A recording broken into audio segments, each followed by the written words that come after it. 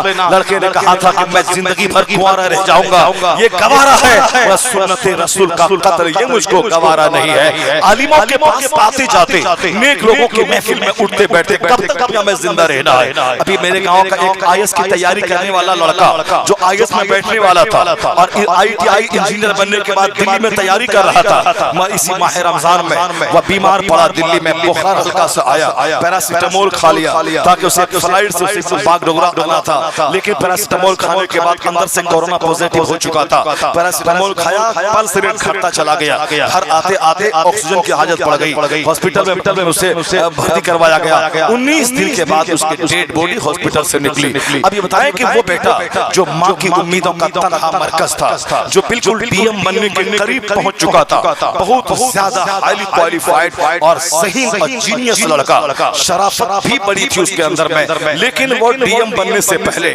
آدھی آہی میں وہ اپنا سفر آخرت کا کیا، آخرت کا مسافر بن گیا، ساری تمنائیں رہ گئی، نہ DM بن پایا، نہ ماں کا سپنا ساکار ہو سکا۔ ماں کے دل میں تمنا تھی دوسرے DM کی بیٹی سے میرے بیٹے کا نکاح ہوگا، پٹنہ میں زمین خریدیں گے، دلی میں زمین خریدیں گے، نئی دنیا بسائیں گے۔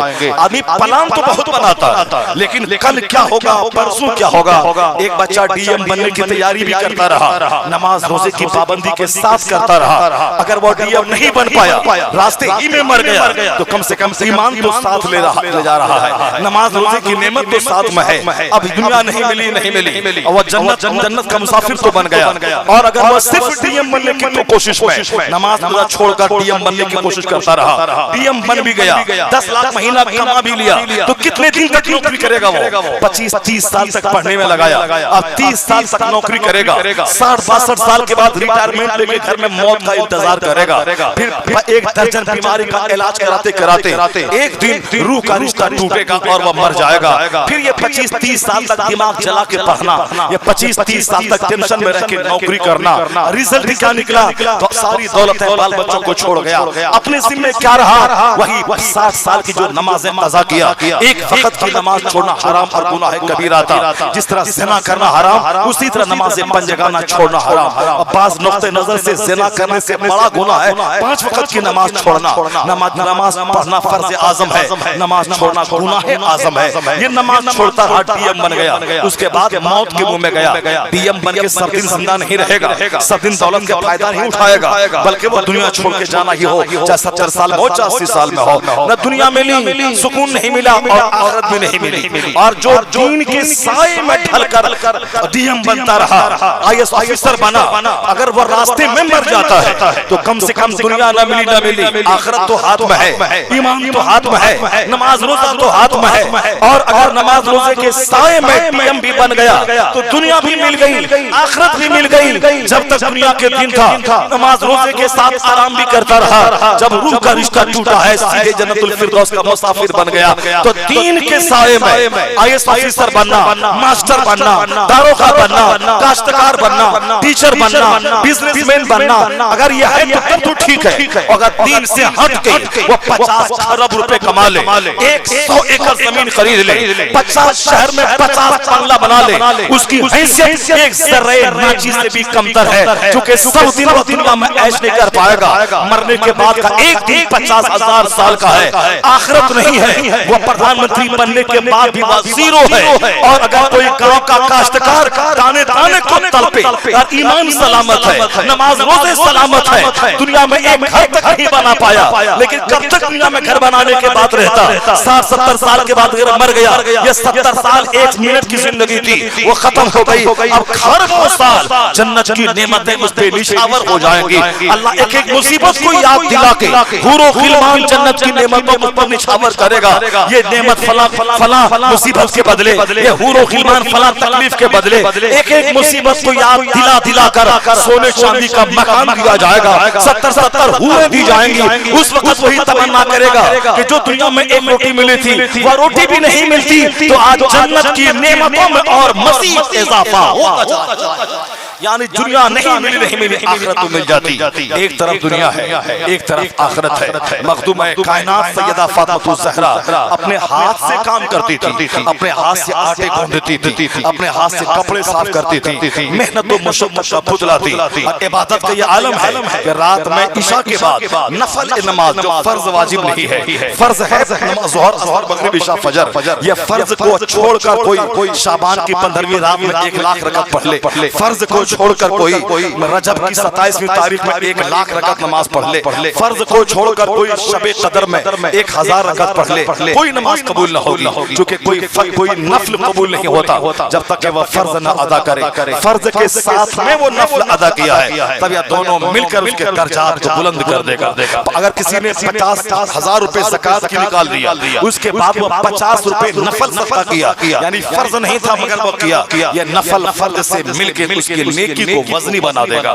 اگر کسی نے 50 روپے زکات کے نہیں نکالا, 50 کروڑ روپے کی مسجد تعمیر کر دی, 50 کروڑ روپے کا افطار کروا دیا, جب تک اپنا فرض روزہ نہیں رکھے گا 1,00,000 آدمی کو بریانی کھلا کے افطار کروا دے, کوئی ثواب نہ ملے گا, کیونکہ کوئی فرض نفل قبول نہیں ہوتا جب تک کہ فرض نہ ادا کرے. اسی طرح سے نمازیں ہیں, کوئی 1000 رکعت نماز نفل پڑھ لے تہجد کی صورت میں, لیکن جب تک فجر ظہر عصر نہ پڑھے کوئی نفل قبول نہیں ہوتا.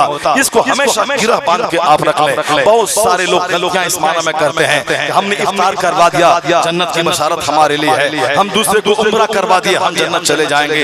ایسا نہیں ہوتا. اعلیٰ حضرت نے لکھا ہے کہ 50 روپے زکات کا کوئی نہیں نکالا, 50 لاکھ کی مسجد تعمیر کروا دی, خیرات کر دیا, یہ نفل نیکی لٹکی بھی رہے گی معلق جب تک کہ وہ فرض کا جواب نہ دے دے, فرض اس کے ذمے سے ساقط نہ ہو جائے.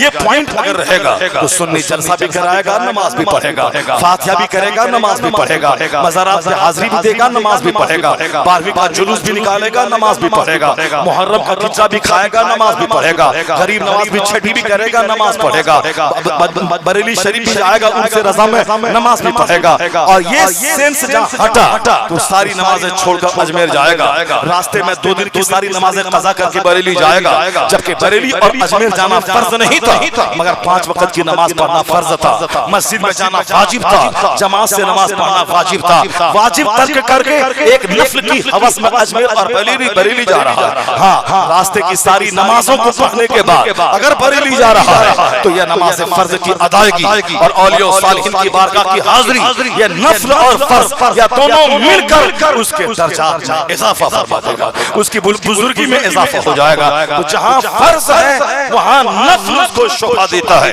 اور جہاں فرض نہیں ہے صرف 12ویں کا جلوس, 11ویں کا کھچڑا, محرم کا پلاؤ, اچھا غریب نواز کی چھٹی کی بریانی اور اعلیٰ حضرت کے عرس کی بریانی ہے, وہاں کچھ نہیں ملے گا. اعلیٰ حضرت نے لکھا ہے کوئی نفل قبول نہیں ہوتا جب تک کہ وہ فرض نہ ادا کرے. اس لیے بہت سارے لوگ ایک دن جمعہ پڑھنے کے بعد سوچتے ہیں میں نے بہت بڑا قرض ادا کر دیا اسلام کا, رمضان کا روزہ رکھنے کے بعد سوچتے ہیں میں نے بہت بڑا قرض ادا کر دیا اسلام کا, کسی 2 غریب کو فطرہ کا کپڑا پہنانے کے بعد یہ سمجھتے ہیں میں نے بہت بڑا قرض ادا کر دیا. سمجھنا پڑے گا کیا ضروری ہے, کیا غیر ضروری ہے, کیا کمپلسری ہے, کیا اننیسیسری ہے, کیا رائٹ ہے, کیا رانگ ہے, کیا غلط ہے, کیا صحیح ہے, کیا لازمی ہے, کیا غیر لازمی ہے, کیا فرض ہے, کیا نفل ہے, کیا سنت ہے, کیا واجب ہے. اس کو جاننا پڑے گا. اس سے ہٹ کے اپنے من سے اسلام جو گڑھ لے گا وہ خواہشات کی تو پیروی کرے گا, شریعت کی پیروی نہیں کرے گا. مخدومہ کائنات اپنے ہاتھ سے سارا کام کرتی, 5 وقت پابندی سے نماز پڑھتی, اس کے بعد نفل نماز کے لیے ایک ہی سجدے میں سحر ہو جاتی. مولا علی شیر خدا فاتح خیبر اپنے بال بچوں کو حلال کھلانے کے لیے انہوں نے یہودی کے کنویں سے پانی نکالنا شروع کیا, اس کے کھیت میں پانی پٹانا, پھر اس سے جو 2-4 درہم ملتے اس سے اپنے بال بچوں کو پالنا.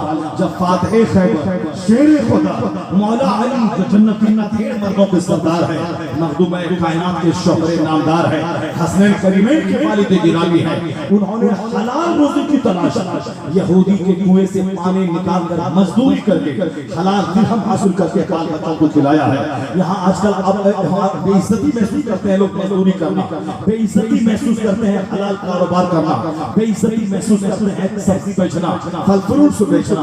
وہ حرام کریں گے, ڈکیتی کریں گے, چوری کریں گے, رات میں جوا کھیلیں گے, لیکن وہ حلال کاروبار نہیں کریں گے. اگر سچا پیار مولا علی سے سے ہے. خالی علی علی علی کرنے سے کام نہیں چلے گا.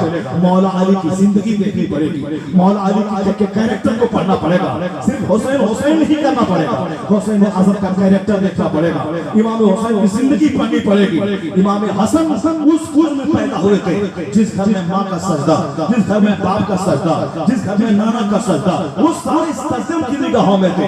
اس لیے اگر آج ہمارا پیر کا کوئی بیٹا ہوتا ہے جس کے پیر کا 1 لاکھ مرید ہو تو وہ پیر کا بیٹا نماز نہیں پڑھتا. پیر کا بیٹا صاحب مجھ منڈا کے بننا چاہتا ہے. پیر کا بیٹا رات کے 2 بجے سو کر 10 بجے اٹھتا ہے, وہ دوسرا اپنا پاؤں چھوڑتا ہے اور خود تقویٰ کے نام پہ زیرو ہے, گھمنڈ اور غرور کا پتلا بنا رہتا ہے. چھوٹا سا پیر کا بیٹا جس کے باپ کو چھوٹی سی عزت ہے وہ گھمنڈ کا پتلا بن جاتا ہے اور پھر وہ حرام خوری کا عادی ہو جاتا ہے.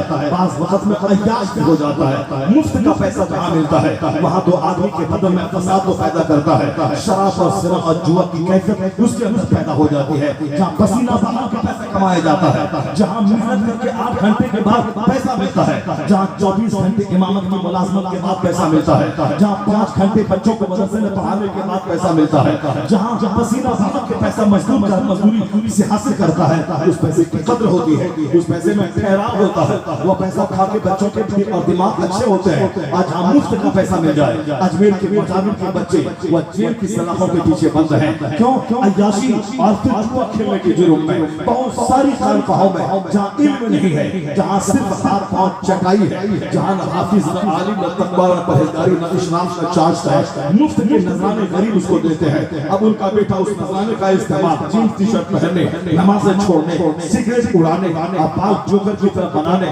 امریکہ یورپ میں انجینئر بننے میں خرچ کرتا ہے. یہ بیچارہ جنت کے شوق میں اس کو پیسہ دیتا ہے اور ان کی بیٹیاں دوپٹہ ہٹا کے اسکول کالج میں اس کے پیچھے وہ پیسے خرچ ہوتے ہیں. غریب مریدوں کے پیسے ان کے بال بچے جو انگریزوں جیسے بنے ہوئے ہیں ان کے پیچھے خرچ ہوتا ہے. وہ پھر کا بیٹا جب دیکھتا ہے کہ ہمارے باپ کا مرید پاؤں چومتا ہے, کیوں وہ 25 سال پڑھ کے عالم بنے گا, کیوں وہ 10 سال پڑھ کے دماغ چلا کے حافظ قرآن بنے گا. مفت کا پیسہ فساد پیدا کرتا ہے.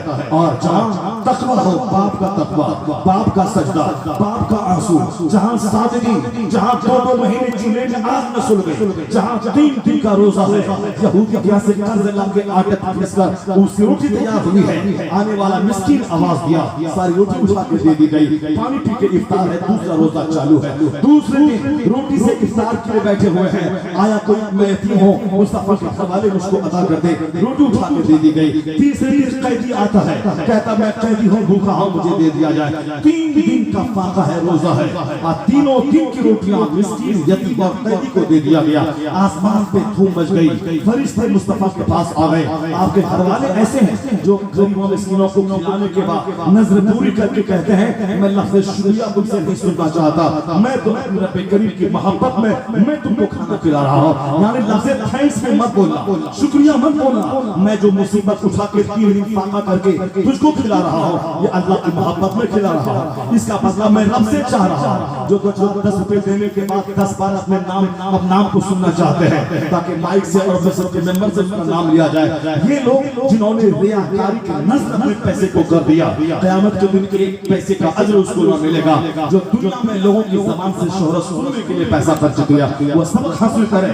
یہاں 3 دن کا فاقہ ہے, یہاں میں گردن تک کھا لیتا ہوں, جو بچتا ہے تب میں بچوں کو خیرات کرتا ہوں. وہاں 3 دن کا روزہ فاقہ ہے اور اپنی ضرورت ہے کھانے کی, میں یتیم اور مسکین اور قیدی کو دے دیا گیا. امام حسین نے اپنی ماں کو دیکھا تھا فاقہ میں رہتے, اپنے نانا کو دیکھا تھا 2 مہینے تک چولہے میں آگ نہیں سلگی ہے. تو حسین کون ہے؟ جنتی نوجوانوں کے سردار ہے.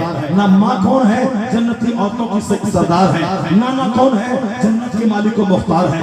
باپ کون ہے؟ جنتی ناتھیڑ مردوں کے سردار ہے. گجرا کہاں پیدا ہوئے؟ جہاں قرآن نازل ہو رہا ہے. کس کاندھے پہ بیٹھے جس کو کاندھا کونین کے پیغمبر کا کاندھا ہے. کس پشت پہ سوار ہوئے جو رسول اکرامی وقار کا پشت ہے. کس نے ان کے سجدہ کو دراز کیا؟ وہ پیغمبر اعظم بانی اسلام نے اپنے سجدے کو حوصلے کو دراز کیا, جن کے منہ میں لعاب دہن ڈالا, جن کے زبان کو چوسا, جن کے لیے سجدہ دراز کر کے حوصلے کو تیار کیا. آج حسین کو میں اپنے کاندھے پر لیتا ہوں اور میں تیار کرتا ہوں جب میری امت کا بوجھ حسین کے کاندھے پہ جائے گا تو میری محبت کا قرض حسین جان چرا کے نہیں بلکہ جان لٹا کے امت کو بچانے کی فکر کرے گا۔ مدینہ پاک میں جتنا پیار مصطفیٰ نے دیا تھا یہ سارا پیار حسین کو تیار کرنے کے لیے تھا، حسین کی سوچ بنانے کے لیے تھا، حسین کو ایک بڑی مہم کے تیار کرنے کے لیے تھا۔ یعنی جو اچھا باپ ہوتا ہے وہ اپنے بیٹے کو، جو اچھا نانا ہوتا ہے اپنے نواسے کو مذہب اسلام کا سچا مبلغ بنانے کے لیے تیار کرتا ہے۔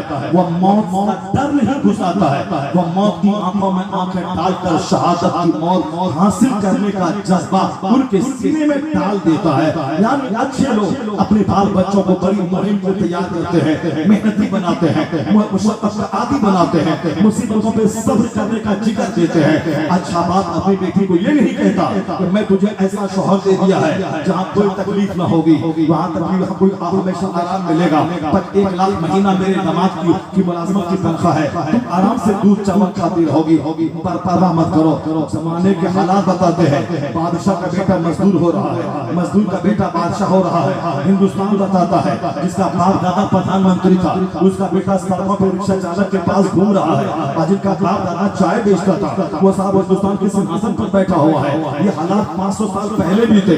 یعنی جو بادشاہ تھا اس کی تقدیر میں فقیری لکھی جا رہی ہے، اور غریب نواز کے سامنے سلطان شمس الدین التمش وہ چھوکری کی صورت میں تھے، وہ تیر اندازی کر رہے تھے۔ غریب نواز کہتے ہیں میں دیکھ رہا ہوں یہ لڑکا دہلی کا بادشاہ بننے والا ہے، لوگ راستے سے گزر رہے ہیں، ساری دنیا کہتی ہے میرے ابا میرے امو، میرے ابا میری امی، لیکن وہاں لکھا جا رہا ہے کہ کل ظہر کی نماز اذان میں اس کی موت کا اعلان ہوگا۔ لوگ ابھی بازار جا رہے ہیں، میں جا رہا ہوں، میں کما کے لاؤں گا، پر فرشتے لکھتے ہیں کہ یہ 1 گھنٹے کے بعد ان کی موت کا اعلان ہونے والا ہے۔ لوگ کہتے ہیں میں راجا، میرا بیٹا راجا، میں فرشتے لکھتے ہیں تقدیر تو ہے محفوظ میں ان کی بادشاہت چھین کر فلاں کے حوالے کی جا رہی ہے۔ لوگ کہتے ہیں کہ فلاں باوارث بچہ ہے جو سال کے کنارے ملا تھا، میں بادشاہ لکھتا ہے کہ باوارث بچہ ایک دن ایک ملک کا سلطان بننے والا ہے۔ کون نہیں جانتا بخت نصر وہ ایک لاوارث بچہ تھا جو لاوارث بچے کو نصر نامی خود کے سامنے پایا گیا تھا، لیکن وہی بچہ روئے زمین کا ایک بادشاہ بن گیا۔ نمرود غریب گھر کا بچہ تھا مگر دنیا نے دیکھا پوری دنیا کا بادشاہ بن گیا۔ مگر اللہ نے دولت دی، نعمت دی، بادشاہت دی، جب وہ ظلم کیا اللہ نے دوسرے بادشاہ کو مسلط کر کے ان کی بادشاہت چھین لی، اسے پوری موت ماننے پر مجبور کیا، ایک مکھی کے ذریعے اسے تالپا کے مار دیا۔ بادشاہت دینا بھی اللہ جانتا ہے اور ایک معمولی مچھر سے ہلا کو تباہ برباد کرنا بھی جانتا ہے۔